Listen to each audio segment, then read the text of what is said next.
हम फुटबॉल के बारे में बात करते हैं। आइए आज कोपा डेल रे के बारे में बात करें। एक महीने पहले कोपा डेल रे सेमीफाइनल का पहला लेग हुआ था, जिसमें रियल मैड्रिड का मुकाबला रियल सोसिएदाद से और बार्सिलोना का मुकाबला एटलेटिको मैड्रिड से हुआ था। रियल मैड्रिड ने अपने घरेलू मैदान सैंटियागो बर्नाब्यू में रियल सोसिएदाद को 1-0 के मामूली अंतर से हराया। दूसरी ओर बार्सिलोना के घरेलू मैदान ओलंपिक स्टेडियम में बार्सिलोना और एटलेटिको मैड्रिड के बीच मुकाबला रोमांचक 4-4 से ड्रॉ पर समाप्त हुआ। मैच का दूसरा लेग अगले 2 दिनों में होगा। आज हम इस पर विशेष रूप से चर्चा करेंगे। हम बार्सिलोना और एटलेटिको मैड्रिड के बीच मैच का विश्लेषण करेंगे और अंत में हम अपनी प्रेडिक्शन भी प्रस्तुत करेंगे। कृपया वीडियो को अंत तक देखें और हमारा समर्थन करें। 26 फरवरी की रात को फुटबॉल में एक रोमांचक कहानी सामने आती है। बार्सिलोना और एटलेटिको मैड्रिड के बीच मैच की शुरुआत में एटलेटिको ने पहले 10 मिनट में 2 गोल दाग दिए, जिससे बार्सा के घरेलू प्रशंसक आश्चर्यचकित रह गए। लेकिन हांसी फ्लिक के नेतृत्व में बार्सिलोना हार मानने वाला नहीं था। उन्होंने खेल में कमबैक करते हुए पहले हाफ के अंत तक 3-2 की बढ़त बना ली। दूसरे हाफ में उन्होंने एक और गोल करके अपनी बढ़त 4-2 कर ली।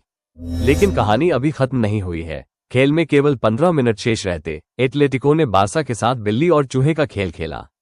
खेल के अंत तक वे 2 और गोल करके स्कोरबोर्ड 4-4 से बराबर करने में सफल रहे। अभी तो कहानी आधी ही हुई है। अब दूसरा लेग एटलेटिको मैड्रिड के घरेलू मैदान मेट्रोपोलिटानो स्टेडियम में खेला जाएगा। बार्सिलोना का लक्ष्य इस सीजन में ट्रेबल जीतना है।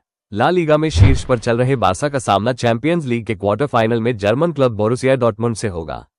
यदि वे डॉर्टमुंड को हरा देते हैं तो सेमीफाइनल में उनका सामना इंटर मिलान या बायर्न म्यूनिख से होगा।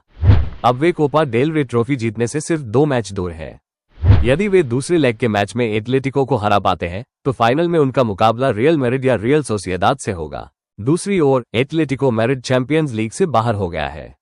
स्थानीय प्रतिद्वंद्वी रियल मैड्रिड से टाइब्रेकर में हारने के बाद वे राउंड ऑफ 16 में ही बाहर हो गए। ये ला लीगा में भी तीसरे स्थान पर है। अब वे लीग में शीर्ष पर चल रही बार्सिलोना से 7 अंक पीछे हैं तथा अभी 10 मैच और खेलने बाकी हैं। यद्यपि गणितीय दृष्टि से वो ट्रॉफी की दौड़ में दिखाई देते हैं, लेकिन बाजी उनके हाथ में नहीं है। उसे दूसरों के खेल पर निर्भर रहना पड़ेगा। इस कोपा डेल रे मैच में एटलेटिको कुछ दिन पहले अपने घरेलू मैदान मेट्रोपोलिटानो स्टेडियम में ला लीगा में बार्सिलोना से मिली 4-2 की हार का बदला लेना चाहेगा। जैसे जैसे उनके और ला लीगा के बीच का अंतर बढ़ता जा रहा है, उनके लिए जीतने के लिए एकमात्र चीज कोपा डेल रे बची है। इसलिए एटलेटिको इस मैच में बार्सा को हराने की कोशिश करेगा, चाहे कुछ भी हो।